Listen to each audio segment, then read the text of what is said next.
Hey everyone, welcome back to another video. Today's topic is going to be stigma and mental health. More specifically, we're going to be talking about internalized stigma and how it can affect people living with HIV. If you're new here, I'm a PhD candidate in clinical psychology. I am a PhD candidate in clinical psychology, and I make mental health content for students and young professionals. Make sure to leave a like and subscribe if you enjoy this video and want to see more like it. Let's get into it. So the first thing I want to start off by saying is that stigma comes into forms. It can either be internalized or societal. Societal stigma refers to the stereotypes and misconceptions that people have about HIV and AIDS. For example, people might think that HIV is a death sentence or that people who have HIV are all drug users or promiscuous. These stereotypes can lead to discrimination against people living with HIV, which can make it difficult for them to find housing, employment, or healthcare.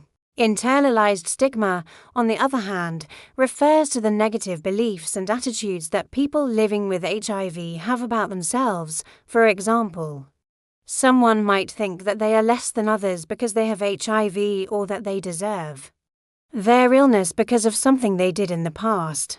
Internalized stigma can lead to a lot of negative consequences for people living with HIV, including mental health problems like depression and anxiety, as well as physical health problems like high blood pressure and diabetes. Now, internalized stigma is a big problem for people living with HIV, and it can make it really difficult for them to get the help that they need. But there are resources out there, and one of those resources is counseling.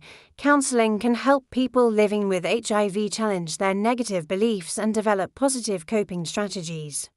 Counseling can also help people living with HIV develop skills to manage their illness and live a fulfilling life despite the challenges they face. If you or someone you know is living with HIV and struggling with internalized stigma, please reach out to a mental health professional today. There is help available and things can get better. I promise you that. I also want to mention that there are other mental health resources out there for people living with HIV.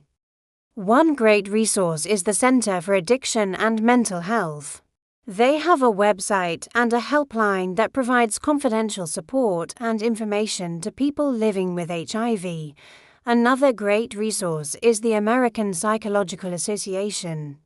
They have a website with information on finding a therapist, and they also have a blog that features stories from people living with HIV. Living with HIV can be challenging, but there is help available. Please reach out to one of these resources if you or someone you know could benefit. That's it for this video. I hope it was helpful and informative. Let me know your thoughts in the comments down below. Make sure to leave a like and subscribe if you enjoyed it, and share it with a friend if you think it would be helpful to them. I'll see you next time.